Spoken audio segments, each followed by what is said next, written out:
আচ্ছা, বউকে আপনি এত বেশি ক্রেডিট দেন, বাংলাদেশের আর কেউ দিছে বা দেয় আছে আছে এত ভাইয়া, বেশি ক্রেডিট বলতে আমার ওয়াইফ ক্রেডিট পাওয়ার যোগ্য।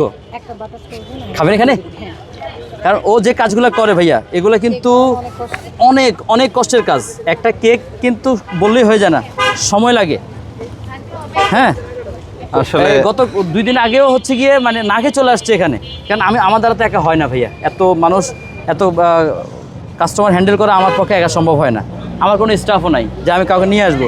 ছোটো ভাই আছে, ওরা হচ্ছে গিয়ে পড়াশোনা করে, নতুন মানুষ পুডিং, যার কারণে মানে ওর উপরে খুব চাপ পড়তেছে অনেক। এই ভাই একটা পুডিং খাচ্ছিল পাশ এখানে। থেকে এক আপু বললেন কেক বানানো অনেক কষ্টকর। আসলে যারা বানায় তারাই আসলে বলতে পারবে আসলে এটা অনেক অনেক কতটুকু সময় effort লাগে, দিতে অনেক হয়। পরিশ্রম লাগে। একটা কেক বানাইতে 8-10টা জিনিস ভরে, মানে 8-10টা বল বাটি এগুলা নষ্ট হয়।